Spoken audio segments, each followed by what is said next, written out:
Welcome back to the Paper Podcast. I'm your host, Ryan James. This is the second clip of the series of my keynote speech for FSPA. In this clip is State of the Banking Industry.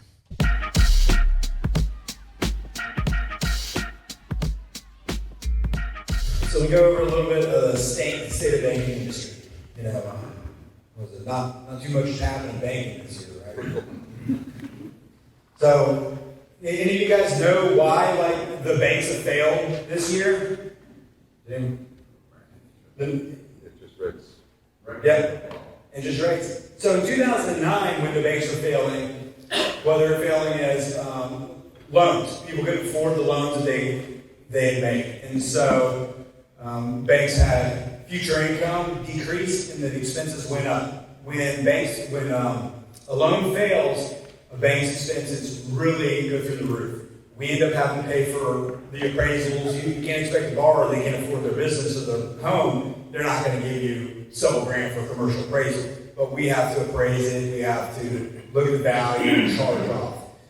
And then your expenses go up, you have to hire more employees, it's a lot more labor intensive to start dealing with foreclosures. And so it's neat, well, to me it's neat, but unique about this day and age is there's 3 banks that have gone under so far.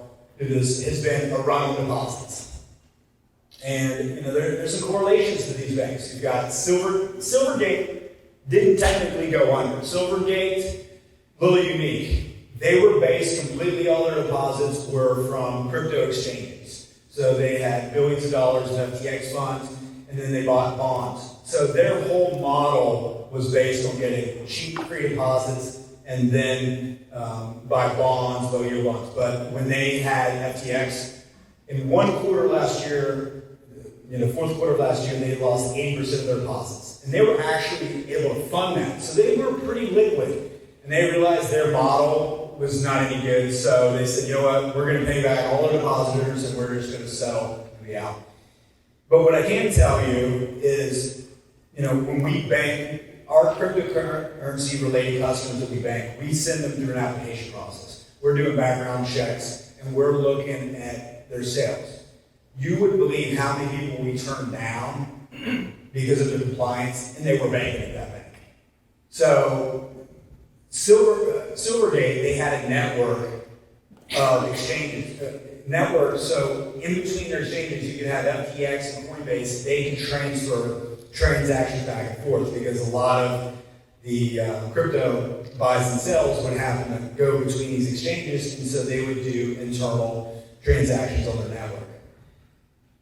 I speculate that there's very little due diligence on these transactions. So I really think Silvergate looked at it and said, you know what, our plan didn't work, we're out, and also we want to avoid any future anti-money laundering sanctions going on because there's no possible way they had a finger on the pulse of all of that.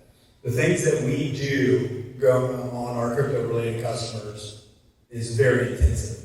We have at this time, I believe, 6,000 Bitcoin teller machines. When that cash gets picked up, those machines, they go to our vaults throughout the nation, and then we charge on that.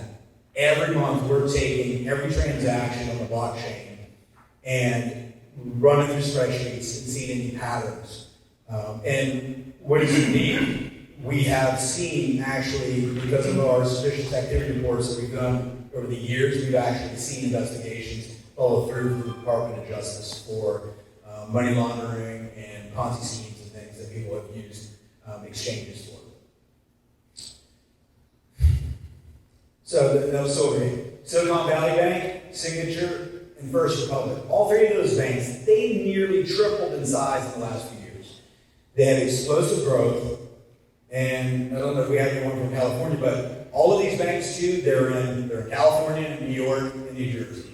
They're in areas that the FDIC, the OCC, who governs them, the individuals there, so they treat them way differently than anywhere else in the country. Silicon Valley Bank, they allowed their capital ratios to increase, and they locked up, they had very little liquidity for the volatile deposits. And their deposits were volatile. There was no historical analysis for the major. Silicon Valley had a lot of venture capitalist money sitting there for the fintech. We'll get into fintechs later on. But these companies were valued on projections that were just silly wild ass guesses. They never made any money, but they were still projected hundreds of millions of dollars to Silicon Valley Bank would lend to them and the deposits. So, and they were constantly going to the regulators saying that they need more room and they need more expansion. And the regulators allowed them. And one thing, and Signature Bank and First Republic, a lot of things. These deposit runs is what ran them out. So different than 2009, and this is going back to the deposit runs in the 80s. But again, when you look at their ratios, they did not have strong liquidity. We've been in the lowest rate environment for history for an extended period of time, and they didn't pay attention to their assets that they were locking in. One thing that I found really unique too, I follow all the consent orders that regulators put out on banks. And the reason I do that is because it's a telltale sign of when they're coming out of me exactly what they're going to be looking at, because they all kind of think the same, the regulators. They put out financial letters and they have consent orders, so you can kind of tell what's their hot buttons. And for the past year, their hot buttons have been crypto, banking as a service, and interest rate risk. It's no surprise. And Cross River Bank is unique. Their consent order, they're looking at in New Jersey, they have really exploded. And are you guys familiar with buy now, pay later?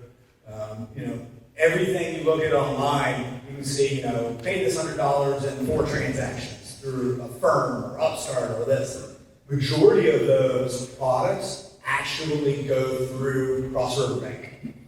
And so when you look at a lot of those products in the consent order, the regulators have now halted them from adding any third parties without getting approval and saying that you got to get a grasp of exactly what your partnerships are selling, what they are advertising, and what they are putting out to the consumers. Because ultimately, it's going to fall on them. And so, this is a very big piece.